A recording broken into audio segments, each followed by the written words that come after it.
ওকে, আলহামদুলিল্লাহ আমিও ভালো আছি। ওকে, ওকে। তাহলে আজকে আমরা যে হ্যাঁ, রিফাত ভালো আছি আমি। ওকে। তাহলে আজকে আমরা কোন টপিকস নিয়ে আলোচনা করব আমরা একবার দেখে নেই। আমরা আজকে জেনেটিক ডিসঅর্ডার নিয়ে আলোচনা করব, কালার ব্লাইন্ডনেস বা বর্ণান্ধতা নিয়ে আলোচনা করব। আম আর হলো থ্যালাসেমিয়া এই রোগটা নিয়ে আমরা আজকে আলোচনা করব। ঠিক আছে? ওকে। তাহলে ক্লাস শুরু করার আগে একটা অ্যানাউন্সমেন্ট দিয়ে দেই। সেটা হলো যে তোমরা যারা এখন শিক্ষতে এনরোল করোনি, তোমরা তোমাদের ফ্রেন্ড যারা আছে বা কেউ যদি এনরোল করতে চায়, তারা আমাদের শিক্ষর পক্ষ থেকে তোমাদের জন্য কিছু গিফট রয়েছে। তোমরা যদি এনরোল করো শিক্ষতে, তাহলে কিছু গিফট রয়েছে। এই যে দেখো এখানে গিফটের লিস্ট দেয়া আছে। তো তোমরা এনরোল করলে এই গিফটগুলো তোমরা পেয়ে যাবে। তোমরা আরো বিস্তারিত জানার জন্য আমাদের হেল্পলাইন সেন্টার 16780 এই নাম্বারে কল করে তোমরা জানতে পারবে। ঠিক আছে? ওকে। তাহলে চলে আসো, প্রথমে হলো জেনেটিক ডিসঅর্ডার বা বংশগতি এই জিনিসটা কি? যাহলে জেনেটিক ডিসঅর্ডার, জেনেটিক কথাটা আসে জিন থেকে। হুম? তাহলে জিনের সমস্যার কারণে যে রোগগুলো হয় তাকে বলছি আমরা জেনেটিক ডিসঅর্ডার। ঠিক আছে? মনে করো আমি যদি তোমাকে একটা এক্সাম্পল দেই, যে মনে করো তোমার এটা এটা হলো তোমার, আমরা জানি বলো তো ক্রোমোজোম তোমার জিন কোথায় থাকে? আমরা বলেছি না জিন কোথায় থাকে? ডিএনএ এর মধ্যে থাকে বা ক্রোমোজোমের মধ্যে থাকে, তাই না? তো মনে করো এটা হলো ক্রোমোজোম। এটা একটা ক্রোমোজোম। তাহলে এই ক্রোমোজোমের মনে করো এইটা হলো একটা জিন। এই জিনের কাজ হলো আমরা যে দেখতে পাই, যে কোনো জিনিস যে দেখতে পাই সেটার জন্য কি বলবো, বর্ণকণিকা, বর্ণকণিকা তৈরি করা। বর্ণকণিকা তৈরি করা এই কাজটা হলো এই জিনের কাজ। এই জিনের কাজ হলো বর্ণকণিকা তৈরি করে। দেখার জন্য যে বর্ণকণিকা লাগে, কণিকা বলতে আহ, যে উপাদানটা লাগে, সেই উপাদানটা তৈরি করা হলো এই জিনের কাজ। ঠিক আছে? এই জিনের কাজই হলো দেখতে সাহায্য করা। ওকে। আবার মনে করো এটা আর একটা জিন। মনে করো এটা আর একটা জিন। এটা আর একটা জিন। সরি, এই যে এটা আর একটা জিন। তো এই জিনের কাজ হলো, এই জিনের কাজ হলো মনে করো উম রক্ত জমাট বাঁধার যে উপাদানগুলো থাকে এই উপাদানগুলো তৈরি করা। এই জিনের কাজ হলো রক্ত জমাট বাঁধার উপাদান তৈরি করা। জমাট বাঁধার উপাদান তৈরি তৈরি করা এই জিনের কাজ এগুলো। হ্যাঁ, ক্লিয়ার?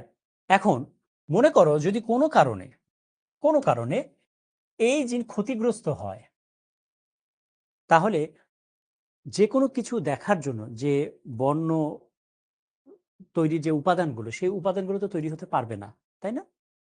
তৈরি হতে পারবে? পারবে না। তাহলে সেই উপাদানগুলো যদি তৈরি হতে না পারে, তাহলে আমরা কি কোনো কিছু দেখতে পারবো কি পারবো না? কমেন্টে জানিয়ে দাও। যদি এই জিন তার কাজ ঠিকভাবে করতে না পারে বা এই জিনটা যদি ক্ষতিগ্রস্ত হয়, তাহলে যে কোনো কিছু দেখার জন্য যে বর্ণকণিকা, সেই বর্ণকণিকা আর তৈরি করতে পারবে না। তাহলে কি আমরা দেখতে পারবো? পারবো না। তাহলে কি আমরা বর্ণ চিনতে পারবো? কোনো কিছুর বর্ণ চিনতে পারবো? পারবো না। ঠিক আছে? তাহলে আমরা বর্ণ চিনতে পারবো না। হ্যাঁ? আবার ধরো এই জিনটা কোনো কারণে যদি ক্ষতিগ্রস্ত হয়, এটা, তাহলে বলো তো রক্ত জমাট বাঁধার যে উপাদানগুলো সেগুলো কি তৈরি হতে পারবে? পারবে না। তাহলে রক্ত জমাট বাঁধার উপাদান যদি তৈরি হতে না পারে, তাহলে আমাদের যদি রক্তনালী কোনো কারণে ছিঁড়ে যায়, রক্তনালী যদি কোনো কারণে ছিঁড়ে যায়, কোনো কারণে যদি রক্তনালী ছিঁড়ে যায়, তাহলে নর্মালি কি হয়, রক্তনালী ছিঁড়ে গেলে বা কোনো জায়গায় আমাদের যদি কেটে যায়, তাহলে কিছুক্ষণ পরে রক্ত জমাট বেঁধে যায়, তাই না? কিন্তু যদি কোনো কারণে এই জিনটা নষ্ট হয়ে থাকে, তাহলে এই যে রক্ত জমাট বাঁধার উপাদানগুলো আর থাকলো না। এই কারণে রক্ত জমাট বাঁধবে না। কোনো জায়গা আমাদের যদি কেটে যায়, রক্ত বের হতেই থাকবে, বের হতেই থাকবে। তাই নয় কি? বলতো এই ঘটনাগুলো ঘটবে কিনা? হ্যাঁ, রাইট? তাহলে এই যে রোগ, এই রোগগুলোকে আমরা বলছি জেনেটিক ডিসঅর্ডার। এই রোগগুলি হলো জেনেটিক ডিসঅর্ডার। বুঝতে পেরেছো? তাহলে জিনের সমস্যা, জেনেটিক কথাটা আসে জিন থেকে। জেনেটিক ডিসঅর্ডার জিনের সমস্যা। তাহলে এই যে জিনের সমস্যা, এর জিনের সমস্যা। ওকে, এবং জেনেটিক ডিসঅর্ডারগুলো তোমরা মনে রাখবে, যেহেতু এটা জিনের সমস্যা, এগুলো আমরা চিকিৎসা করতে পারি না, এটার পার্মানেন্ট কোনো চিকিৎসা নাই, তাই না? তুমি কিভাবে এই জিনটাকে ঠিক করবে? সম্ভব নাকি? এই জিন তো তোমার শরীরের প্রত্যেকটা কোষের মধ্যে, নিউক্লিয়াসের মধ্যে আছে, সম্ভব না তো। তাহলে জেনেটিক যে ডিসঅর্ডারগুলো থাকে, যে রোগগুলো থাকে, সেগুলো কিন্তু আমরা পার্মানেন্টলি সমাধান করতে পারি না। বুঝতে পেরেছ? এবং যেহেতু জেনেটিক ডিসঅর্ডার, এটা যেহেতু জিনের মধ্যে থাকে, তাহলে এই জেনেটিক ডিসঅর্ডারগুলো এটা যদি বাবা মারা থাকে, তাহলে সেটা বাচ্চার মধ্যেও চলে আসে। কথা কি বুঝতে পেরেছো? তাহলে জেনেটিক ডিসঅর্ডারগুলো বা জেনেটিক যে রোগগুলো, জিনের যে সমস্যাগুলো, জিনের যে রোগগুলো জিনের মধ্যে থাকে, সেই রোগগুলো কিন্তু বাবা মার কাছ থেকে সন্তানের মধ্যে চলে আসে। আচ্ছা, তাহলে জিনের মধ্যে যাই থাকবে সবই সন্তানের মধ্যে চলে আসে। ইস্তিয়াক বলছে অনুচক্রিকা না থাকায় মানে কি রক্ত জমাট বাঁধার উপাদান না থাকে? না, নো নো, রক্ত জমাট বাঁধার একটা উপাদান হলো অনুচক্রিকা। এছাড়া রক্ত জমাট বাঁধার আরো অনেক কারণ আছে, আরো অনেক উপাদান আছে, সেই উপাদানগুলোর কথা আমরা বলছি। বুঝতে পেরেছ? বাবা মার কাছ থেকে আমরা পৃথিবীতে আসছি, তাই না? তো বাবা মার জিনে যাই থাকবে, যেমন তোমার বাবা ফর্সা, তোমার মা ফর্সা, তাহলে তুমি কি হবে? ফর্সা হবে। এটাই স্বাভাবিক। কেন? কারণ তোমার বাবার জিনের মধ্যে ফর্সা জিন আছে, ফর্সা হওয়ার জিন আছে, তোমার মায়ের ক্রোমোজোমের মধ্যে ফর্সা হওয়ার জিন আছে। তাহলে দুই ফর্সা একসাথে হয়ে তুমিও ফর্সা হলে। বুঝতে পেরেছো? তাহলে বাবা মার জিনের মধ্যে যাই থাকবে সেটা সন্তানের মধ্যে চলে আসবে। তাহলে বাবা মার জিনে যদি এরকম সমস্যাও থাকে, সমস্যাটাও সন্তানের মধ্যে চলে আসবে। আমি কি বুঝাতে পেরেছি? এই পর্যন্ত কি তোমরা ক্লিয়ার কিনা কমেন্টে জানিয়ে দাও। এ পর্যন্ত ক্লিয়ার কিনা, তারপরে আমরা স্টেপ বাই স্টেপ আগাবো।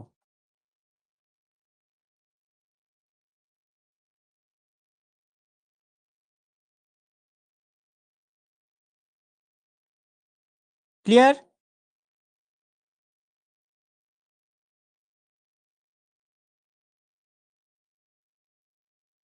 ওকে, ভেরি গুড। এখন আসো সেক্স লিঙ্কড অসুখ। সেক্স লিঙ্ক অসুখ, সেক্স লিঙ্ক অসুখ কথাটা আসছে সেক্স ক্রোমোজোম থেকে। তোমরা জানো একটা কোষের মধ্যে, প্রত্যেকটা কোষের মধ্যে, মানুষের প্রত্যেকটা কোষের মধ্যে কয়টা ক্রোমোজোম থাকে? 46টা ক্রোমোজোম থাকে বা 23 জোড়া ক্রোমোজোম থাকে। যেমন আমি যদি বলি যে মনে করো এটা একটা কোষ, এটা মনে করো তোমার শরীরের একটা কোষ, এটা তোমার শরীরের একটা কোষ। এটা যদি একটা কোষ হয়, তাহলে তোমার শরীরে এই ক্রোমোজোমটা আসে হলো তোমার বাবার কাছ থেকে, এটা হলো বাবার কাছ থেকে পাওয়া 1 নাম্বার ক্রোমোজোম, এটা হলো মায়ের কাছ থেকে পাওয়া 1 নাম্বার ক্রোমোজোম। বুঝতে পেরেছো? ক্লিয়ার? তাহলে এটা যদি হয় বাবার ক্রোমোজোম, যে বাবার ক্রোমোজোম, এগুলো যদি হয় বাবার ক্রোমোজোম, তাহলে 1 নাম্বার, এটা 2 নাম্বার ক্রোমোজোম, এটা 3 নাম্বার, এটা 4 নাম্বার, এটা 5 নাম্বার ক্রোমোজোম। হ্যাঁ, তাহলে এর সাথে মায়ের ক্রোমোজোমও থাকে, এই যে একটা, এই যে মায়ের ক্রোমোজোম এগুলো। ঠিক আছে? তাহলে এটা মায়ের 2 নাম্বার ক্রোমোজোম, এটা মায়ের 3 নাম্বার ক্রোমোজোম, এটা মায়ের 4 নাম্বার ক্রোমোজোম, এটা মায়ের 5 নাম্বার ক্রোমোজোম। তার মানে তোমার প্রত্যেকটা কোষের মধ্যে তোমার বাবার কাছ থেকে প্রাপ্ত জিন এবং মায়ের কাছ থেকে প্রাপ্ত জিন থাকে। ক্লিয়ার? এখন তুমি যদি ছেলে হও, তাহলে তোমার 23 নাম্বার জিন হবে এরকম, তোমার মায়ের কাছ থেকে প্রাপ্ত জিন এবং তোমার বাবার কাছ থেকে প্রাপ্ত জিন। এটা বাবা আর এটা হলো মনে করো মা। ওকে, তাহলে এই যে যে জিনটা পেলাম, এই যে যে ক্রোমোজোমটা পেলাম, এটা হলো বাবার ওয়াই ক্রোমোজোম আর এটা হলো মায়ের এক্স ক্রোমোজোম। তাহলে এটা হলো 23 নাম্বার, মানে 23 নাম্বার ক্রোমোজোম। মাইন্ড ইট, হ্যাঁ, 23, এটা হলো বাবার 23 নাম্বার ক্রোমোজোম, এটা মায়ের 23 নাম্বার ক্রোমোজোম। তাহলে এই জন্যই বলা হয় 23 জোড়া ক্রোমোজোম থাকে একটা মানুষের কোষে, প্রত্যেকটা কোষে 23 জোড়া ক্রোমোজোম থাকে। এর মধ্যে একটা আসে বাবার কাছ থেকে আর একটা আসে মায়ের কাছ থেকে। তাহলে এই যে 5 জোড়া, এভাবে করে 22 জোড়া পর্যন্ত, এভাবে করে 22 জোড়া, প্রথম যে 22 জোড়া ক্রোমোজোম থাকে, এই 22 জোড়া ক্রোমোজোমকে বলা হয় অটোসোম, যেটা আমরা গত ক্লাসে বলেছি। আর বাকি যে 1 জোড়া ক্রোমোজোম থাকে, এই যে বাকি যে 1 জোড়া ক্রোমোজোম থাকে, এই ক্রোমোজোমগুলোকে বলা হয় সেক্স ক্রোমোজোম। ক্লিয়ার? এবং এই সেক্স ক্রোমোজোমে সমস্যার কারণে যে রোগ হয় তাকে বলা হয় সেক্স লিঙ্ক ডিসঅর্ডার। ক্লিয়ার? তাহলে সেক্স ক্রোমোজোমের, কেন এগুলোকে সেক্স ক্রোমোজোম বলে? কারণ এই ক্রোমোজোমগুলোর কারণেই সন্তান ছেলে হবে নাকি মেয়ে হবে সেটা নির্ধারিত হয়। যেমন এক্স ওয়াই, তাহলে এটা কি ছেলে না মেয়ে? তাহলে এই কোষটা ছেলের কোষ নাকি মেয়ের কোষ? ছেলের কোষ, কারণ এক্স ওয়াই মানে হলো ছেলে, আর এক্স এক্স থাকলে হলো মেয়ে। তাহলে এই ক্রোমোজোমগুলোতে যদি কোনো সমস্যা হয়, তাহলে এই কারণে যে রোগ প্রকাশ পায়, লক্ষণ প্রকাশ পায়, তাকেই বলছি আমরা সেক্স লিঙ্ক অসুখ। তাহলে এক্স এক্স মানে হলো এটা মেয়ের ক্রোমোজোম, মেয়ে, আর এক্স ওয়াই এটা হলো ছেলের ক্রোমোজোম। তাহলে এটা হলো এক্স ক্রোমোজোম, এটা হলো ওয়াই ক্রোমোজোম। তাহলে বলো তো, এক্স ক্রোমোজোম সাইজে বড় নাকি ওয়াই ক্রোমোজোম সাইজে বড়? এটা এক্স ক্রোমোজোম আর এটা ওয়াই ক্রোমোজোম, তাহলে কোন ক্রোমোজোমটা সাইজে বড়? এক্স ক্রোমোজোম সাইজে বড়, আর ওয়াই ক্রোমোজোম সাইজে ছোট। আচ্ছা, ওয়াই ক্রোমোজোম যদি সাইজে ছোট হয়, তাহলে কোন ক্রোমোজোমে জিন বেশি থাকতে পারবে? কমেন্টে জানাও, কোন ক্রোমোজোমে জিন বেশি থাকতে পারবে?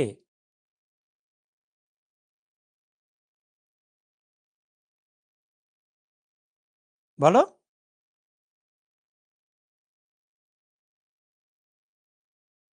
এক্স ক্রোমোজোমে, তাহলে ওয়াই ক্রোমোজোমে জিনের সংখ্যা কম। ঠিক আছে, ওকে। তাহলে দেখো, আমরা যে কথাটা বলেছি, এখন আসি। তাহলে বেশিরভাগ সেক্স লিঙ্ক অসুখ কেন এক্স ক্রোমোজোমের ভিতরের জিনের মিউটেশনের ফলে হয়? তাহলে উত্তরটা কি? বেশিরভাগ সেক্স লিঙ্ক অসুখগুলো এক্স ক্রোমোজোমের জিনের মিউটেশনের ফলে হয়। কেন? কারণ ওয়াই ক্রোমোজোম সাইজে ছোট, ওয়াই ক্রোমোজোমে জিনের সংখ্যাও কম থাকে। এই কারণেই এক্স ক্রোমোজোমের মিউটেশনের কারণে বেশিরভাগ সেক্স লিঙ্ক অসুখগুলো হয়। এই পর্যন্ত ক্লিয়ার কিনা বলো? তোমরা এই পর্যন্ত ক্লিয়ার কিনা? ক্লিয়ার? এ পর্যন্ত ক্লিয়ার? তাহলে মনে করো এটা হলো এক্স ক্রোমোজোম, এটাও এক্স ক্রোমোজোম, এটা এক্স ক্রোমোজোম, এটা ওয়াই ক্রোমোজোম। ওকে, তাহলে এক্স এক্স এক্স, এটা ওয়াই ক্রোমোজোম। ওকে, আচ্ছা, মনে করো ক্রোমোজোমের এই অংশটা, এই অংশটা রক্ত জমাট বাঁধার উপাদান তৈরির জন্য দায়ী। ক্রোমোজোমের এই অংশে রক্ত জমাট বাঁধার উপাদান তৈরি হওয়ার জিন আছে। তাই যদি থাকে, তাহলে পাশে যে ক্রোমোজোমটা থাকবে সেই ক্রোমোজোমের এই একই জায়গায় রক্ত জমাট বাঁধার উপাদানগুলো তৈরির জিনটা থাকবে। এবং মনে রাখবে, যে কোনো বৈশিষ্ট্য প্রকাশ হওয়ার জন্য দুইটা জিন একসাথে কাজ করে। মিউটেশন মানে পরিবর্তন হওয়া। ঠিক আছে, তাহলে এই জিনের কাজ কি? রক্ত জমাট বাঁধার উপাদান তৈরি করা। এই জিনের কাজ হলো রক্ত জমাট বাঁধার উপাদান তৈরি করা। মনে করো এটা একটা মেয়ের জিন, একটা মেয়ের শরীরে এই জিনিসটা আছে, আর এটা হলো একটা ছেলের শরীরে আছে। মনে করো এই এই জিনের কাজ কি? রক্ত জমাট বাঁধার উপাদান তৈরি করা। ঠিক আছে, বাট বাট এটা আমি একটু সুন্দর করে আঁকি। আচ্ছা, ওয়াই ক্রোমোজোমটা এটা কি সাইজে ছোট না? ওয়াই ক্রোমোজোম তো সাইজে ছোট নাকি? ওকে, তাহলে এই যে ওয়াই ক্রোমোজোম। তাহলে দেখো তো, তাহলে ওয়াই ক্রোমোজোমে রক্ত জমাট বাঁধার উপাদান তৈরির জিনটা কি আছে? এই বরাবর আছে? নাই, তাই না? তাহলে মনে করো এটা একটা মেয়ে আর এটা একটা ছেলের কোষ। তাহলে কোনো কারণে যদি এই মেয়েটার, কোনো কারণে এই জিনটা যদি নষ্ট হয়ে যায়, কোনো কারণে মনে করো এই জিনটা যদি নষ্ট হয়ে যায়, মিউটেশন যদি হয়, তারপরেও এই মেয়েটার আর একটা ক্রোমোজোমে জিন আছে না, এই জিনটা কাজ চালাই দিতে পারবে। তোমার দুইটা কিডনি, একটা কিডনি যদি নষ্ট হয়ে যায়, তাহলে আর একটা কিডনি দিয়ে তুমি বেঁচে থাকতে পারবে কিনা? পারবে। ক্লিয়ার? কিন্তু এখানে এই এই ক্ষেত্রে দেখো তো, যদি কোনো কারণে এই রক্ত জমাট বাঁধার যে জিন সেটা যদি নষ্ট হয়ে যায়, বা সেটা যদি মিউটেশন হয়, পরিবর্তন হয়, তাহলে একে সাপোর্ট দেওয়ার মতো কোনো জিন কি এখানে আর আছে? আছে? নাই। এজন্যই বলা হয় সেক্স লিঙ্ক অসুখগুলোতে ছেলেরা বেশি আক্রান্ত হয়। সেক্স লিঙ্ক যে অসুখগুলো, এগুলোতে ছেলেরা বেশি আক্রান্ত হয়। এটা ছেলেদের বেশি হয়। কেন বেশি হয়? কারণ ছেলেদের ওয়াই ক্রোমোজোম থাকে এবং ওয়াই ক্রোমোজোম যেহেতু সাইজে ছোট, এ কারণে জিনের সংখ্যা কম। তাহলে এই জিনিসটা বুঝতে পেরেছো কিনা কমেন্টে জানিয়ে দাও।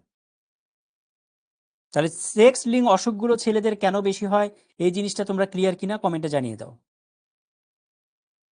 ক্লিয়ার? ওকে। তাহলে দেখো আমরা যে কথাগুলো বলেছি, ওয়াই ক্রোমোজোম আকারে ছোট, জিনের সংখ্যা কম, এক্স ক্রোমোজোম আকারে বড়, জিনের সংখ্যা বেশি। ঠিক আছে? তাহলে সেক্স লিঙ্ক অসুখ হওয়ার সম্ভাবনা কার বেশি? ছেলের নাকি মেয়ের? তাহলে কার বেশি বলো? ইয়েস, ঠিক আছে, ছেলেদের বেশি। তাহলে কেন বেশি? কারণ ছেলেদের একটা এক্স ক্রোমোজোম থাকে আর মেয়েদের দুইটা এক্স ক্রোমোজোমই থাকে। তাহলে একটা এক্স ক্রোমোজোমের জিন নষ্ট হলেও আর একটা ঠিক থাকে। ওকে, এখন আসো কালার ব্লাইন্ডনেস বা বর্ণান্ধতা। তার কালার ব্লাইন্ডনেস বা বর্ণান্ধতা মানে হলো রং চিনতে পারবে না। রং চেনার জন্য যে জিন দায়ী সেই জিনগুলোতে সমস্যা হবে, এই জন্য সে রং চিনতে পারবে না।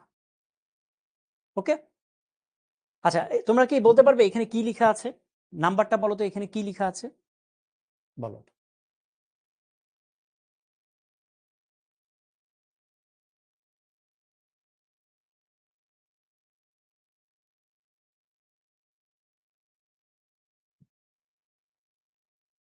কি লেখা আছে বলো তো? আচ্ছা, তাহলে যারা 74 দেখছো তাদের কালার ব্লাইন্ডনেস নাই, তারা বর্ণান্ধ না। আর যারা এর বাইরে অন্য কিছু দেখছো তাদের চোখে সমস্যা আছে, বর্ণান্ধ তারা। ওকে, তাহলে এটাকে বলা হয় ইশিহারা পরীক্ষা, ইশিহারা চার্ট। ইশিহারা, হ্যাঁ এটা একটা পরীক্ষা, ইশিহারা, ইশিহারা পরীক্ষা, ইশিহারা চার্ট বলা হয়। এই চার্টের মাধ্যমে বোঝা হয় যে বর্ণান্ধতা আছে কিনা। ওকে, তাহলে কি হয় দেখো, আমাদের চোখে স্নায়ু কোষে রং শনাক্তকারী পিগমেন্ট থাকে। পিগমেন্ট মানে ওই যে বর্ণকণিকার কথা বলেছি, হ্যাঁ এটা আমাদের রেটিনার মধ্যে থাকে। রং শনাক্তকারী পিগমেন্ট থাকে রেটিনার মধ্যে। এখন এই যে রং শনাক্তকারী যে পিগমেন্ট গুলো তৈরি হতে হবে, এটা তৈরি হওয়ার জন্য জিন দরকার আছে না? জিন দরকার আছে তো। আচ্ছা, তাহলে এই জিনগুলো যদি কোনো কারণে নষ্ট হয়ে যায় বা কোনো কারণে যদি মিউটেশন হয়, তাহলে এই রং শনাক্তকারী পিগমেন্ট কি আর থাকবে, তৈরি হবে? হবে না। তাহলে রং শনাক্তকারী পিগমেন্ট যদি তৈরি না হয়, তাহলে সেই মানুষটা সে রং চিনতে পারবে না, আলাদা করতে পারবে না যে কোনটা লাল কোনটা সবুজ, এটা আলাদা করতে পারবে না। বুঝতে পেরেছো? এই রোগটাকে বলছি আমরা বর্ণান্ধতা। ওকে, তাহলে দেখো সার্বজনীন কালার ব্লাইন্ড সমস্যা হতে পারে, একাধিক পিগমেন্টের অভাবেও সমস্যা হতে পারে। একটা পিগমেন্টের অভাব হয় আর লাল সবুজ পার্থক্য করতে পারে না, সার্বজনীন কালার ব্লাইন্ডনেস, এটাকে বলা হয় সার্বজনীন কালার ব্লাইন্ডনেস। পিগমেন্ট মানে হলো আমরা দেখার জন্য আমাদের চোখে যে রড কোষ, কোন কোষ নামে কোষ থাকে, এই কোষগুলোর মধ্যে কিছু বর্ণকণিকা তৈরি হয়, যেই বর্ণকণিকার কারণে আমরা দেখতে পারি, আমরা যে কোনো কিছু যে কোনো কালার বুঝতে পারি, যে কোনো কালার দেখতে পারি। হ্যাঁ, তো এই যে যে কোনো কালার আমরা দেখতে পাচ্ছি যে পিগমেন্ট গুলো তৈরি হওয়ার জন্য, এই পিগমেন্ট গুলো আবার কে তৈরি করে? জিন তৈরি করে। এখন জিনের মধ্যে যদি মিউটেশন থাকে তাহলে পিগমেন্ট গুলো কি তৈরি হবে? হবে না। আর পিগমেন্ট যদি তৈরি না হয় তাহলে তুমি সেই কালারটা বুঝতে পারবে না। যেমন যদি লাল আর সবুজ কালারের পিগমেন্ট তৈরি না হয়, তাহলে লাল সবুজ কালারের পার্থক্য করতে পারবে? পারবে না। কোনটা লাল কোনটা সবুজ এটা বুঝতে পারবে না। তাহলে এটাকে বলছি আমরা কালার ব্লাইন্ডনেস বা বর্ণান্ধতা। এর মধ্যে লাল সবুজ পার্থক্য করতে পারে না, এটাকে বলছি আমরা সর্বজনীন কালার ব্লাইন্ডনেস সমস্যা। ওকে, ক্লিয়ার? আচ্ছা, এছাড়া কিছু ওষুধের কারণে, যেমন হাইড্রোক্সি, দেখো ক্লোরোকুইন, হাইড্রোক্সি ক্লোরোকুইনন বা ক্লোরোকুইনিন, এই ওষুধ খেলেও এই কালার ব্লাইন্ডের সমস্যাটা হতে পারে। ওকে, এখন কি হয় দেখো, দেখো জিন, এই জিনিসটা একটু দেখো, আমি তোমাকে বুঝাই দিই। এই যে তাহলে এক্স এক্স মানে এটা ফিমেল, তাই না? এটা মনে করো মায়ের জিন, আর এটা বাবার জিন। ওকে, তাহলে মায়ের জিন বাবার জিন। তাহলে মায়ের জিনে এখানে একটা জিনিস লক্ষ্য করো, এটা লাল দেয়া আছে, হ্যাঁ এটা লাল দেয়া আছে, তার মানে মায়ের জিনে পিগমেন্ট তৈরি হওয়ার বা মায়ের যে জিনটা এটা ক্ষতিগ্রস্ত অবস্থায় আছে, এটা মিউটেশন অবস্থায় আছে। কিন্তু দেখো মায়ের এই জিনটা এটা কিন্তু আবার নর্মাল, তাই না? তাহলে মায়ের এই জিনটা নর্মাল আর এটা মিউটেশন অবস্থায় আছে, তাহলে আমরা বলতে পারি মা হলো বাহক বা ক্যারিয়ার, মানে মায়ের মধ্যে এই রোগটা আছে বাট প্রকাশ পায়নি। ক্লিয়ার? বাবার ক্ষেত্রে দেখো, বাবার ক্ষেত্রে এই যে এটা, বাবার ক্ষেত্রে বাবা নর্মাল, মানে কালার তৈরি হওয়ার জন্য যে জিন, সে জিনটা এখানে উপস্থিত। লাল মানে ভালো, মানে কালার তৈরি হওয়ার জিনটা উপস্থিত। আর এখানে যে সাদা কালার, সাদা কালার মানে হলো বর্ণকণিকা তৈরি হওয়ার জিনটা ইয়ে হয়েছে, মিউটেশন হয়ে গিয়েছে। তাহলে মা যদি বাহক হয় আর বাবা যদি নর্মাল হয়, তাদের যদি বিয়ে হয়, তাহলে বিয়ে হলে কি হতে পারে দেখো, জিনগুলো এই যে ক্রসিং হয়, এইভাবে করে এটার সাথে এটা মিলতে পারে, এটার সাথে এটা মিলতে পারে, এটার সাথে এটা মিলতে পারে, এটার সাথে এটা মিলতে পারে। তাহলে ক্রসিং হলে এই জিনিসগুলো আমরা পেতে পারি। তাই এই জিনিসগুলো কি একটু ভালো করে দেখো তো। লাল লাল মানে কি নরমাল, লাল সাদা মানে কি বাহক, মানে হলো এর মধ্যে বর্ণান্ধ হওয়ার মতো জিন আছে কিন্তু প্রকাশ পায়নি। লাল মানে কি নরমাল, আর একবারে সাদা মানে কি বর্ণান্ধ। তার মানে একজন ক্যারিয়ার উমেন বা বাহক মহিলা যার মধ্যে বর্ণান্ধ হওয়ার জন্য জিন আছে, তার সাথে যদি একজন স্বাভাবিক পুরুষের বিয়ে হয়, তাহলে তাদের ক্ষেত্রে 25% চান্স থাকে বাচ্চাটা বর্ণান্ধ হবে, 50% চান্স থাকে বাচ্চাটা নর্মাল হবে, আর 25% চান্স থাকে বাচ্চাটা নর্মাল হবে কিন্তু তার মধ্যে বর্ণান্ধ হওয়ার জিন থাকবে। বুঝতে পেরেছ? ক্লিয়ার? ব্যাপারটা কি বোঝা গেল? হ্যাঁ, তাহলে এই চারটা দিয়ে কি বোঝাচ্ছে? চান্স হওয়ার সম্ভাবনা বোঝাচ্ছে, মানে সম্ভাবনা বোঝাচ্ছে। তাহলে 50% চান্স থাকবে, 25% চান্স থাকবে হলো বর্ণান্ধ হওয়ার, 50% চান্স থাকবে একেবারে নর্মাল হওয়ার, আর 25% চান্স থাকবে নর্মাল হবে কিন্তু বাহক হবে। ক্লিয়ার?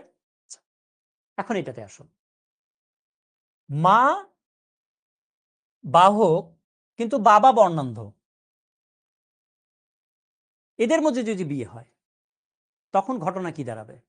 তাহলে বিয়ে হলে এরকম জিনিস পাবো। তাহলে কি ঘটনা ঘটে দেখো তো, 50% চান্স থাকবে বাচ্চা বর্ণান্ধ হবে, ওকে, 25% চান্স থাকবে বাচ্চাটা নর্মাল হবে, আর 25% চান্স থাকবে বাচ্চাটা নর্মাল হবে কিন্তু বর্ণান্ধ হওয়ার জিন থাকবে।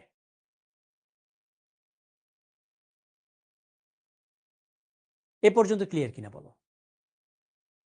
এই পর্যন্ত ক্লিয়ার কিনা? বর্ণান্ধ এবং বাহকের পার্থক্য কি?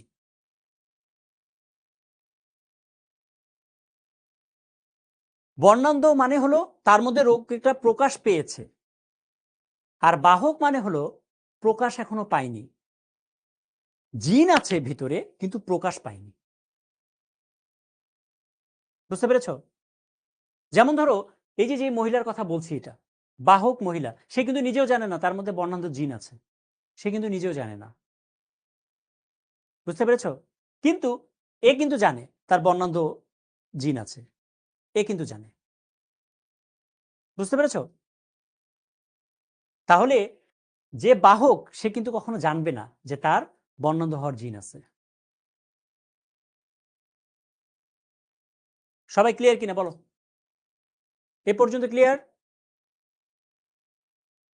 এ পর্যন্ত ক্লিয়ার?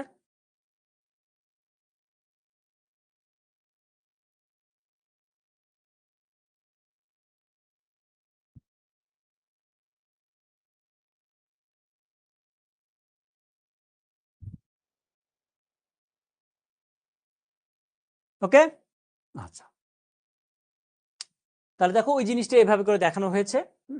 এটা আর সমস্যা নেই।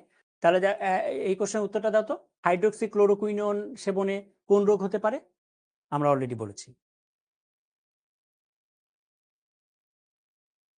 বর্ণান্ধতা, তাই না? ওকে, বর্ণান্ধতার জন্য দায়ী জিনের অবস্থান কোথায়? তাহলে বর্ণান্ধতার জন্য যে জিন দায়ী সেটা কোথায় থাকে? বর্ণান্ধতা এটা কি ধরনের অসুখ? সেক্স লিঙ্ক ডিসঅর্ডার, তাই না? তাহলে এই জিনটা কোথায় থাকবে, কোন ক্রোমোজোমে থাকবে? খুবই সহজ। ওকে, তাহলে সেক্স ক্রোমোজোম, তাই না? ওকে, এরপর আসো থ্যালাসেমিয়া। তাহলে থ্যালাসেমিয়া জিনিসটা কি? মনে করো এটা একটা জিন, এটা একটা ক্রোমোজোম, এই ক্রোমোজোমে এমন একটা জিন, এটা একটা জিন, এই জিনের কাজ হলো হিমোগ্লোবিন তৈরি করা। হিমোগ্লোবিন মানে হিমোগ্লোবিন তৈরির যে উপাদানগুলো সেগুলো তৈরি করা বা হিমোগ্লোবিন তৈরি করা, সহজে মনে রাখো। হ্যাঁ, আর তোমরা জানো হিমোগ্লোবিন মানেই হলো রক্ত, তাই না? হিমোগ্লোবিন মানেই হলো রক্ত, কারণ লোহিত রক্তকণিকার মধ্যে কি থাকে? হিমোগ্লোবিন থাকে। লোহিত রক্তকণিকার ততক্ষণ পর্যন্ত কোনো ভ্যালু নাই যদি এর মধ্যে হিমোগ্লোবিন না থাকে। তাহলে মনে করো এই জিনটার কাজ হলো হিমোগ্লোবিন তৈরিতে সাহায্য করা বা হিমোগ্লোবিন তৈরি করা। ওকে, এবং হিমোগ্লোবিনের কাজ হলো অক্সিজেন এবং কার্বন ডাইঅক্সাইড পরিবহন করা, এটাও তোমরা জানো, তাই না? হিমোগ্লোবিনের কাজ কি? অক্সিজেন এবং কার্বন ডাইঅক্সাইড পরিবহন করা। এটা তোমরা জানো কিনা? আচ্ছা, কোনো কারণে যদি এই জিনটা মিউটেশন হয় বা ক্ষতিগ্রস্ত যদি হয়, তাহলে কি হবে এখন বলো? হিমোগ্লোবিন তৈরি হবে না। আচ্ছা, হিমোগ্লোবিন যদি তৈরি না হয় তাহলে সেই মানুষটার রক্ত তৈরি হবে, লোহিত রক্তকণিকা তৈরি হবে? হবে না। তাহলে লোহিত রক্তকণিকা যদি তৈরি না হয় তাহলে সেই মানুষটার অক্সিজেন এবং কার্বন ডাইঅক্সাইড এগুলো কি বহন করার মতো তেমন কিছু থাকবে? থাকবে না। তাহলে কি হবে? আলটিমেটলি মারা যাবে একটা সময় এসে। ঠিক আছে, তাহলে এই রোগটাকে বলছি আমরা থ্যালাসেমিয়া। এই রোগটার নামই হলো থ্যালাসেমিয়া। কনসেপ্টটা বুঝতে পেরেছো? থ্যালাসেমিয়া জিনিসটা কি বোঝা গেল? ওকে, তাহলে দেখো, অটোসোমাল রিসেসিভ ডিসঅর্ডার, বাবা মা উভয়ই এই রোগের বাহক। ধরো এই যে বাহক, মানে বাবার মধ্যে থ্যালাসেমিয়ার জিন আছে কিন্তু বাবা জানে না, মায়ের মধ্যেও থ্যালাসেমিয়ার জিন আছে কিন্তু সেও জানে না, মা সেও বাহক, বাবা সেও বাহক, মানে বাবার মধ্যে থ্যালাসেমিয়ার জিন আছে কিন্তু বাবা জানে না, মায়ের মধ্যেও থ্যালাসেমিয়া হওয়ার জিন আছে বা থ্যালাসেমিয়া হবে এরকম সেও জানে না। তাহলে তাদের যদি বাচ্চা হয়, তাহলে বাচ্চা হলে ঘটনাটা কি দাঁড়াবে? 25% চান্স থাকে বাচ্চাটা থ্যালাসেমিয়ার হবে, তাই না? 25% চান্স থাকে বাচ্চাটা নর্মাল হবে। তাহলে বাচ্চাটা নর্মাল হবে আর 25% চান্স থাকে বাচ্চাটা থ্যালাসেমিয়ার হবে।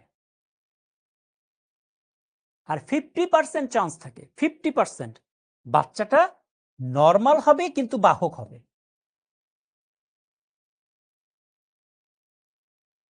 বুঝছো? তাহলে এটা হলো থ্যালাসেমিয়া। থ্যালাসেমিয়া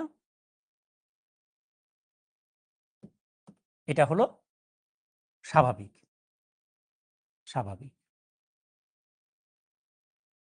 তাহলে বাবা যদি বাহক হয়, মাও যদি বাহক হয়, তাহলে তাদের যদি সন্তান হয় 25% চান্স থাকে বাচ্চাটা স্বাভাবিক হবে, 50% চান্স থাকে বাচ্চাটা স্বাভাবিক হবে কিন্তু বাহক হবে, আর 25% চান্স থাকে বাচ্চাটা থ্যালাসেমিয়ার রোগী হবে।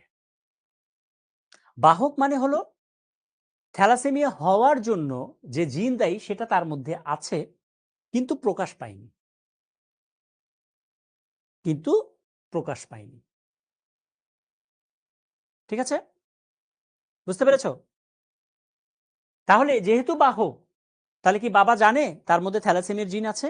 জানে না। মা কি জানে তার মধ্যে থ্যালাসেমিয়ার জিন আছে? জানে না। তাহলে তাদের মধ্যে যদি বিয়ে হয় তাহলে দেখো বাচ্চাটা থ্যালাসেমিয়ার একটা বাচ্চা চলে আসতে পারে পৃথিবীতে। এজন্যই বিয়ের আগে কিছু পরীক্ষা আছে, যেই পরীক্ষাগুলো করা উচিত। থ্যালাসেমিয়া আছে কিনা, মানে আমার থ্যালাসেমিয়া আছে কিনা বা তোমার থ্যালাসেমিয়া আছে কিনা বা তুমি বাহক কিনা, এগুলোর কিন্তু কিছু পরীক্ষা আছে। তাহলে তুমি যদি এই পরীক্ষাটা করে রাখতে পারো, তাহলে তুমি জানতে পারবে যে তুমি বাহক কিনা। রাইট? তুমি যখন যাকে বিয়ে করবে, সেও যদি ওই পরীক্ষা করে রাখতে পারে, তাহলে সেও জানছে সে বাহক কিনা। তাহলে এখন ধরো তোমার একটা বিয়ের কথাবার্তা চলছে কোনো একটা মেয়ের সাথে, তো তুমি জানো তুমি বাহক, যার সাথে বিয়ে হবে সেও জানে সেও বাহক। তুমি তখন তাকে জিজ্ঞেস করলে যে তোমার কি থ্যালাসেমিয়ার পরীক্ষাটা করা আছে? হ্যাঁ আছে। রিপোর্ট কি? রিপোর্ট তো আমার তো থ্যালাসেমিয়ার বাহক আমি। তখন তুমি বলতেছো আরে আমিও তো থ্যালাসেমিয়ার বাহক। তাহলে তখন কি হবে? তখন কি বিয়ে করা উচিত হবে? বলো, তোমরাই এখন আমাকে কমেন্টে জানাও। তাহলে কি বিয়ে করা উচিত হবে কিনা, সেই মেয়েটাকে বা সেই ছেলেটাকে তোমার বিয়ে করা উচিত হবে কি হবে না?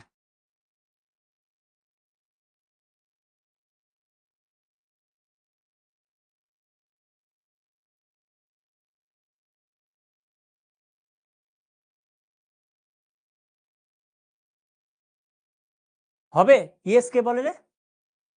উচিত হবে? তুমি জেনে শুনে এই রিস্ক নিবে? তুমি জেনে শুনে তুমি কি চাও যে তোমাদের সন্তান হবে সে থ্যালাসেমিয়ার রোগী হোক? এটা তুমি চাও না।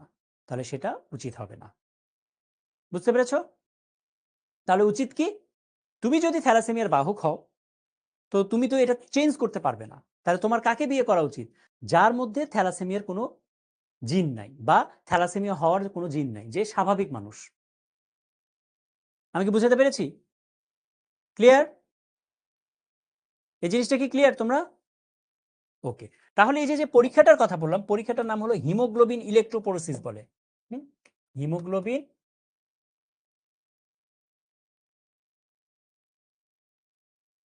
ইলেকট্রোপোরেসিস। ইলেকট্রোপোরেসিস। পোরেসিস। এই পরীক্ষাটার নাম হলো হিমোগ্লোবিন ইলেকট্রোপোরেসিস। ঠিক আছে? হিমোগ্লোবিন ইলেকট্রোপোরেসিস। এই পরীক্ষাটার মাধ্যমে বা এই টেস্ট করার মাধ্যমে আমরা জানতে পারি যে তার মধ্যে থ্যালাসেমিয়া আছে কিনা।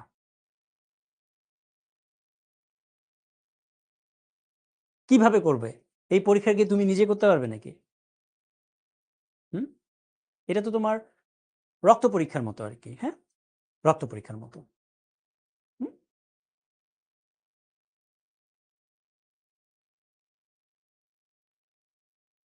ওকে।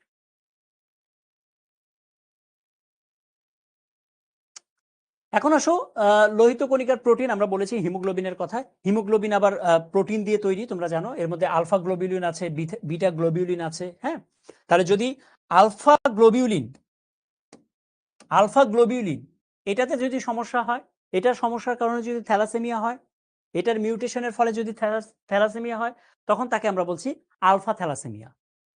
আর যদি বিটা গ্লোবিউলিন এই হিমোগ্লোবিনটা তৈরির বা এই হিমোগ্লোবিন তৈরি হওয়ার জন্য যে জিন, এটাতে যদি সমস্যা থাকে, এটাতে যদি কোনো মিউটেশন হয়, তখন তাকে আমরা বলছি বিটা থ্যালাসেমিয়া। তাহলে আলফা হিমোগ্লোবিন তৈরি না হওয়ার জন্য যে থ্যালাসেমিয়া হয়, সেটাকে বলছি আমরা আলফা থ্যালাসেমিয়া। বিটা গ্লোবিউলিন তৈরি না হওয়ার জন্য যে থ্যালাসেমিয়া হয়, সেটাকে আমরা বলছি বিটা থ্যালাসেমিয়া। ঠিক আছে? ওকে। তাহলে দেখো, আলফা গ্লোবিউলিন তৈরির জিন অনুপস্থিত বা ত্রুটিপূর্ণ, তাহলে আলফা থ্যালাসেমিয়া এটা কোথায় কাদের কাদের বেশি হয়? দক্ষিণ পূর্ব এশিয়ার মানুষদের, তারপর মধ্যপ্রাচ্য এবং আফ্রিকা, এখানে। ঠিক আছে? এরপর আসো বিটা থ্যালাসেমিয়া। তাহলে দেখো, বিটা গ্লোবিউলিন তৈরির জিন অনুপস্থিত অথবা ত্রুটিপূর্ণ, মানে মিউটেশন হয়েছে। এই থ্যালাসেমিয়ার আরেকটা নাম হলো কুলির থ্যালাসেমিয়া। বিজ্ঞানী কুলি এটা আবিষ্কার করে। ভূমধ্য সাগরীয় এলাকার বা ভূমধ্য সাগরীয় অঞ্চলগুলোতে এই বিটা থ্যালাসেমিয়া আক্রান্ত রোগীর সংখ্যা অনেক বেশি। এছাড়া আফ্রিকা, আমেরিকা, চীন, এশিয়া এই জায়গাগুলোতেও বিটা থ্যালাসেমিয়া হওয়ার চান্স বেশি। তাহলে আমাদের এই সাইডে আমরা যেহেতু এশিয়া মহাদেশের মানুষ, তাহলে আমাদের কোন ধরনের থ্যালাসেমিয়া হওয়ার সম্ভাবনাটা বেশি, বা কোন ধরনের থ্যালাসেমিয়াটা হয়, আলফা থ্যালাসেমিয়া নাকি বিটা থ্যালাসেমিয়া, সেটা কমেন্টে জানাও।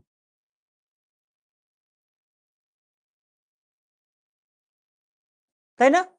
এশিয়া, যেহেতু এশিয়ার মধ্যে আমরা থাকি। ওকে, ওকে। তাহলে দেখো, এটা দেখো এখন,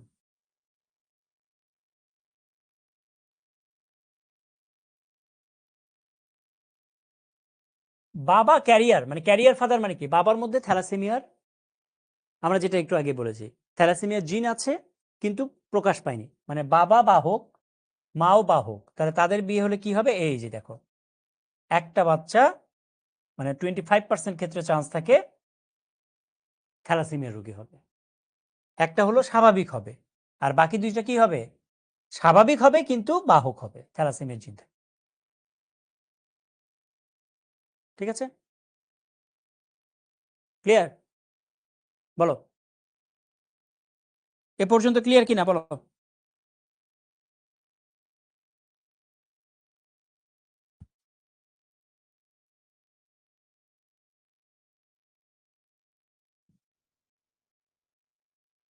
এ পর্যন্ত ক্লিয়ার?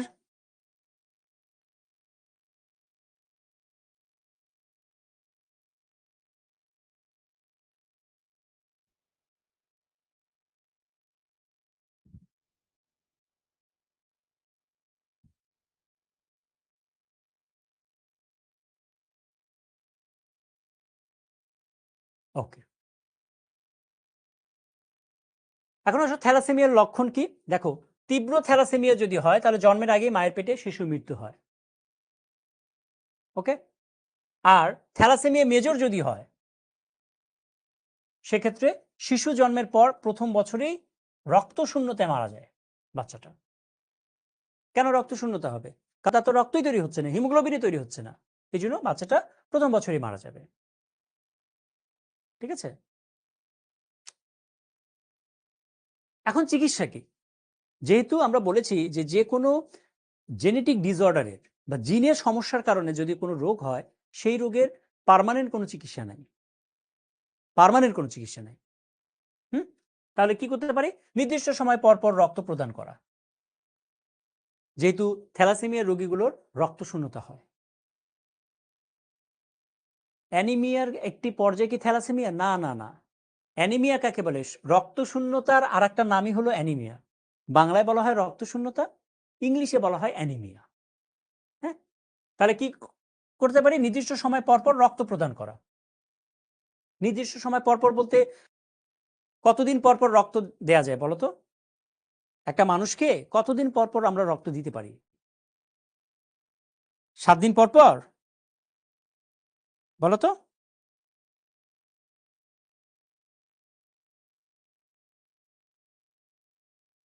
কতদিন পর পর?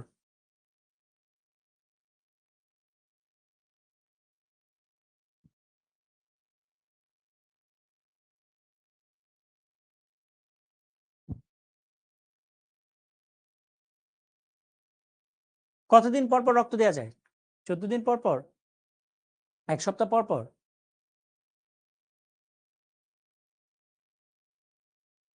4 মাস পর পর? তাহলে একটা মানুষ 4 মাস পর পর রক্ত দিতে পারে বা রক্ত নিতে পারে। কেন 4 মাস পর পর? কেন 4 মাস পর পর? কেন তার আগে না? বলো তো, কোনো আইডিয়া আছে? কেন 4 মাস পর পর আমরা রক্ত দিব? তার আগে দিলে কি সমস্যা? হুম?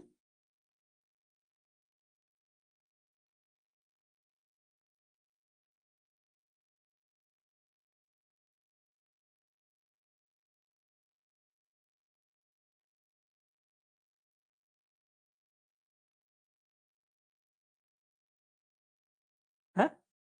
কারণ লোহিত রক্তকণিকার আয়ুষ্কাল কয়দিন জানো? লোহিত রক্তকণিকা, না না, নিজে দুর্বল হয়ে পড়বা, সমস্যা হবে, এগুলো না, এগুলো না। লোহিত রক্তকণিকা কতদিন পর পর মারা যায়? 120 দিন পর পর মারা যায়। এই জন্য 120 দিন মানে কি 4 মাস না? এই জন্য 4 মাস পর পর রক্ত দিতে হয়। বুঝতে পেরেছ? ওকে। তাহলে নির্দিষ্ট সময় পরপর আমরা রক্ত প্রদান করব। ওষুধ সেবন, কিছু ওষুধ আছে যে ওষুধগুলো ইউজ করতে হয়। আর হলো লৌহ সমৃদ্ধ ফল বা ওষুধ সেবন না করা, আয়রনযুক্ত খাবার না খাওয়া। বুঝতে পেরেছ? আয়রনযুক্ত খাবার মানে যাদের থ্যালাসেমিয়া হয় তাদের আয়রনযুক্ত খাবার খেতে নিষেধ করা হয়। কেন? আয়রনের সাথে হিমোগ্লোবিনের একটা সম্পর্ক আছে। তোমরা মনে রাখবে, আয়রনযুক্ত খাবার যেগুলো থাকে, আয়রনযুক্ত খাবার হিমোগ্লোবিন তৈরির একটা উপাদান। আয়রন হিমোগ্লোবিন তৈরির একটা উপাদান। ঠিক আছে? হিমোগ্লোবিন তৈরির একটা উপাদান হলো আয়রন, হিমোগ্লোবিন। তাহলে আয়রনের সহযোগিতায় হিমোগ্লোবিন তৈরি হয়। ক্লিয়ার? আয়রনের সহযোগিতায়। কিন্তু এই থ্যালাসেমিয়া রোগীদের ক্ষেত্রে আয়রন খেতে মানা করা হয়। তুমি বলতে পারো যে আয়রন থেকে যেহেতু হিমোগ্লোবিন তৈরি হয় আয়রনের ক্ষেত্রে, তো সেক্ষেত্রে তো এদের আরো বেশি বেশি খাওয়া উচিত। কোশ্চেনটা এটা হতে পারে না যে আয়রন থেকে যদি হিমোগ্লোবিনই তৈরি হয় বা রক্তই তৈরি হয়, তাহলে তো এদের ক্ষেত্রে আয়রন আরো বেশি বেশি খাওয়ানো উচিত, তাই না? তাহলে মানা করা হয় কেন? থ্যালাসেমিয়া রোগীদের যেটা হয় সেটা হলো নর্মাল লোহিত রক্তকণিকা 120 দিন বাঁচে, কিন্তু থ্যালাসেমিয়া রোগীদের লোহিত রক্তকণিকাগুলো 120 দিন পর্যন্ত বাঁচে না, তার আগেই মারা যায়। খুব দ্রুত গতিতে রক্তকণিকা ভেঙে যায়, রক্ত ভেঙে যায় খুব দ্রুত গতিতে। 120 দিন হওয়ার আগেই রক্তকণিকাগুলো মারা যায়। আচ্ছা, রক্তকণিকা যদি মারা যায় তাহলে রক্তকণিকার ভেতরে কি হিমোগ্লোবিন থাকে না? হিমোগ্লোবিনের ভেতরে কি থাকে? আয়রন থাকে না? তাহলে যেহেতু 120 দিনের আগেই মারা যাচ্ছে লোহিত রক্তকণিকাগুলো, এই জন্য থ্যালাসেমিয়া রোগীদের রক্তের মধ্যে আয়রনের পরিমাণ বেশি থাকে। নর্মাল মানুষের চেয়ে থ্যালাসেমিয়া রোগীদের রক্তে, শরীরে আয়রনের পরিমাণ বেশি থাকে। বেশি আয়রন বা অতিরিক্ত আয়রন হয় কি, আমাদের শরীরে যে বিভিন্ন অঙ্গ থাকে সেই অঙ্গগুলোতে জমা হয়ে অঙ্গগুলোকে নষ্ট করে ফেলে।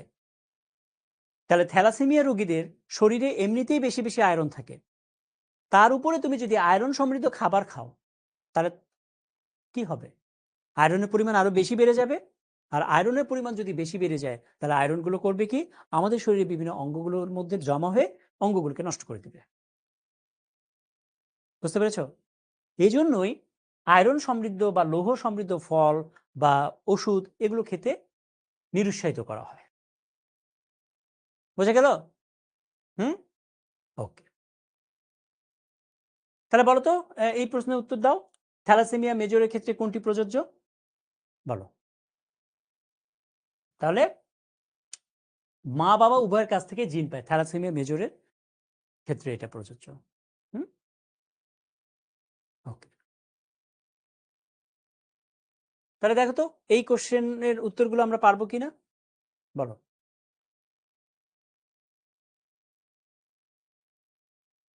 তো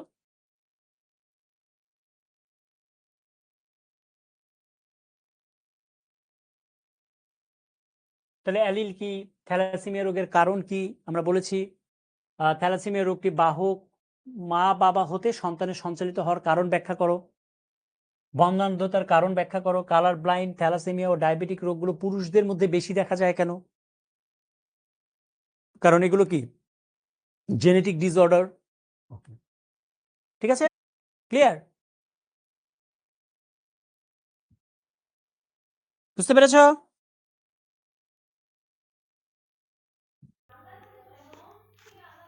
আজকের ক্লাসটা কেমন লেগেছে অবশ্যই আমাদের বলে দেবেন। ধন্যবাদ সবাইকে। এখানেই ক্লাসটা শেষ করছি। আলহামদুলিল্লাহ, বাই বাই, টাটা। দেখা হবে নেক্সট কোনো ভিডিওতে, নেক্সট কোনো পরের পার্টি আবার দেখা হবে। ওকে।